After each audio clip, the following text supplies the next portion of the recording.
I tried to host my first Thanksgiving alone, and it was an absolute disaster. It was supposed to be my year. I had just moved into a new apartment, and the idea of hosting Thanksgiving all on my own seemed like the perfect way to start a new chapter in my life. No family pressure, no big, noisy dinner table. Just me, a few friends, and a nice, calm dinner. I was excited and ready to prove to myself that I could handle it. I began preparations weeks in advance. I scoured Pinterest for recipes, watching YouTube videos on how to perfectly roast a turkey, because I had never cooked one before, and how to make everything look as gorgeous as possible. I was determined to make this Thanksgiving the best one ever. My friends were all going to be impressed. I wanted everything to be perfect, but I wasn't fully prepared for the stress that would come with it. My guest list was small but perfect, 3 friends who were in town and didn't have family nearby. I ordered a 10-pound turkey, bought all the sides, and even picked up a pumpkin pie from the store. I also made sure to buy fancy napkins and a beautiful tablecloth, even though I knew the only people who'd see it would be my 3 friends and me. But it was important to me. I wanted everything to look and feel special. The big day came, and I was feeling proud of myself. I took the turkey out of the fridge the night before, excited to get everything ready. As I stared at it, I noticed something strange. There was no way it was going to be thawed in time for dinner. I had bought a frozen turkey. Panic set in. I checked the label, hoping it would tell me that it could thaw quickly. Instead, I saw the words, "thaw for 1 to 2 days in the fridge." My stomach dropped. I had less than 24 hours until dinner, and the turkey was still rock solid. I didn't know what to do. I immediately began Googling, hoping to find a way to thaw the bird quickly. The internet was clear: you can't speed up the process. Don't try to thaw it at room temperature. Feeling completely defeated, I called my mom for advice. I could hear the disbelief in her voice when I explained the situation. "You're cooking it frozen," she laughed. "Oh, honey, that's not going to work." She did, however, suggest I try running cold water over the turkey to speed up the thawing. It was my only option now, so I set to work. I tried to host my first Thanksgiving alone, and it was an absolute disaster. Part 2. I set the turkey in the sink and turned on the cold water, following my mom's advice. As I stared at the bird, now under a steady stream of water, I began to question my life choices. Why hadn't I double-checked the label on the turkey? How did I manage to mess up the most basic part of Thanksgiving? The water wasn't thawing the turkey as quickly as I hoped. An hour passed, and it was still frozen solid. Frustrated, I kept running more cold water over it, hoping to speed things up. In the meantime, I tried to focus on everything else I could get ready. I started prepping the sides, boiling potatoes for mashed potatoes, and tossing together a simple green bean casserole. Anything to distract myself from the disaster unfolding in my sink. But it wasn't just the turkey that was giving me trouble. The mashed potatoes? I overcooked them. The casserole? I burned it. Every small step in the process seemed to snowball into something worse. My heart started to race. Why was this so hard? Was it really that difficult to make a decent Thanksgiving meal? After another hour, I checked the turkey again. It had thawed just enough that I could begin to prep it, but it was still a far cry from ready. I shoved it in the oven, hoping for the best, but I knew in the pit of my stomach that I was about to fail. My friends were arriving in less than an hour, and I was starting to feel a bit of panic setting in. I texted them, "Heads up, the turkey is still thawing, dinner might be a little late." One friend replied with a laughing emoji, "You got this, no worries." But I knew I was in over my head. I looked at the clock and tried to steady my nerves. If the turkey was still frozen, I would have to figure something out, maybe order takeout. But I couldn't imagine how awkward that would be. Thanksgiving dinner with takeout? The idea seemed absurd. But then again, what other options did I have? My apartment was starting to smell like burnt casserole, and I had no backup plan. Finally, after what felt like an eternity, the turkey was ready to roast. I shoved it in the oven, hoping it would cook properly, but something told me I was not in the clear yet. My heart was racing, and all I could think about was how I was going to salvage this disaster. I tried to host my first Thanksgiving alone, and it was an absolute disaster. Part 3. As the oven timer ticked down, I tried to pull myself together. My friends were on their way, and I had maybe 45 minutes left before they'd be knocking on my door. I quickly wiped down the table, set out the dishes, and popped open a bottle of wine to calm my nerves. Maybe a little liquid courage would help me get through this disaster. The doorbell rang, and I felt my stomach twist into a knot. I opened the door to find my friends standing there, each of them smiling and holding bottles of wine and flowers. They looked so happy, and I knew they had no idea what kind of chaos was happening behind the scenes. But I could feel my anxiety rising. "Happy Thanksgiving," they greeted me in unison. I forced a smile. "Hey, thanks for coming," I said, stepping aside for them to come in. "The turkey's still roasting, but everything's totally under control."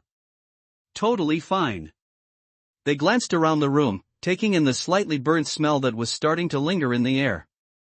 One of my friends raised an eyebrow. "Smells interesting in here." "Yeah, it's been a bit chaotic," I admitted, laughing nervously. "But hey, it's Thanksgiving, right? We'll make it work." They exchanged a few looks, clearly unsure of how to respond. I led them to the couch, where we started chatting about work, life, and how busy everyone was. But all I could think about was the turkey, still not fully cooked and slowly falling further behind schedule. The conversation drifted on, but I could sense the awkwardness growing.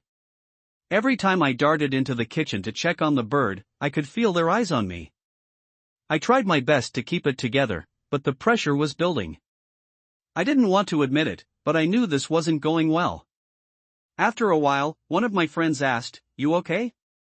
You seem a little stressed?" I gave a forced laugh. "Oh yeah, just, cooking for the first time. It's going great, obviously." But they weren't fooled. They could tell something was off. I sighed, deciding to come clean. All right. The turkey's still kinda frozen, and I totally messed up the mashed potatoes and the casserole, too." There was a pause. Then, one of them burst into laughter. "You're kidding. You tried to cook a frozen turkey?" I groaned, sinking into a chair. "Yeah. I really thought I had this, but it's a disaster." They all chuckled, trying to reassure me. "It'll be fine," one of them said, "we're in this together." I tried to host my first Thanksgiving alone, and it was an absolute disaster. Part 4. As my friends settled in and we exchanged laughter over my kitchen fiasco, I started to feel a bit of relief. At least they weren't judging me for the turkey disaster. But there was still a looming question: what were we going to eat? I had one more attempt at saving this dinner. The turkey was still in the oven, and the sides might be salvageable if I could just get it together. I glanced at the clock. It was almost time to eat, but the bird was still in its raw, frozen state.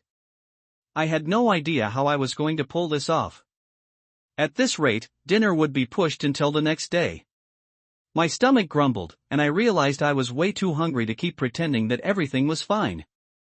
The air was thick with tension, and the smell of burnt food wasn't helping. "You okay in there?" one of my friends called out from the living room. I looked at the turkey one last time. It looked like it might have thawed enough to cook properly. I quickly cranked up the heat on the oven, hoping the extra heat would speed up the process. I couldn't let them see me crumble completely. I was determined to serve at least one decent meal tonight, no matter how much time I had left.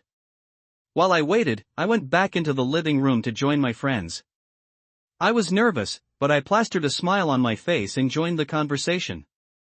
We talked about our Thanksgiving memories, and I felt a little lighter as I realized that even though this wasn't going as planned, we were still having a good time together.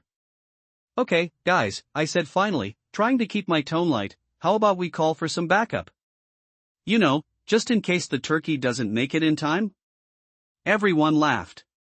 "Takeout?" Megan asked, her eyebrow raised. "Takeout." I agreed. "We'll have a Thanksgiving takeout feast." We'll still have turkey, mashed potatoes, and maybe even cranberry sauce. Just, not from my kitchen. We all laughed, the tension finally broken. I called the local diner, and we placed an order for a full Thanksgiving dinner. While we waited for our feast, we all hung out, played games, and shared stories. It wasn't the traditional dinner I had imagined, but in that moment, I realized something. It wasn't the food that made Thanksgiving special, it was the people you spent it with. I tried to host my first Thanksgiving alone, and it was an absolute disaster. Part 5. When the food arrived, we couldn't believe our eyes. It was like a Thanksgiving miracle. The turkey was golden brown, the mashed potatoes looked creamy and smooth, and the stuffing was perfect. The cranberry sauce even had that perfect jelly texture. It wasn't the homemade meal I had planned, but it was good enough to make my stomach growl in anticipation. We sat down around the table, and as we served ourselves, I couldn't help but feel a rush of gratitude. Not for the meal, but for the people around me. My friends had stuck with me through the chaos, making the best of a situation that could have easily turned into a disaster. They didn't care about the mess I had made in the kitchen. They were just happy to be together. I watched as everyone dug in, laughing and chatting about the most ridiculous moments of the day. We all agreed that this would be one Thanksgiving we'd never forget. Sure, it wasn't the meal I had envisioned, but in many ways, it was better. The laughter, the stories, the wine, it all made the food taste even better. Honestly, Megan said, between bites of mashed potatoes, this is the most memorable Thanksgiving I'd had in years. Same here, I said with a smile, taking a bite of turkey. Who knew takeout could taste so good? Everyone nodded in agreement, and I realized how true it was. We didn't need the perfect turkey, the perfectly set table, or the flawless side dishes. What mattered was that we were together, celebrating the holiday and each other's company. After we finished eating, we moved to the living room and started talking about our Thanksgiving traditions. It was so easy to get lost in the conversation and forget about the disaster that had unfolded earlier. We made plans for next year. Everyone agreed to pitch in and bring a dish. We laughed about how we might try to cook the turkey again, or maybe not. As the evening wore on and the wine flowed, I felt an overwhelming sense of relief. Thanksgiving wasn't about the perfect meal or the flawless execution. It was about taking the time to appreciate the people in your life, no matter what happened in the kitchen.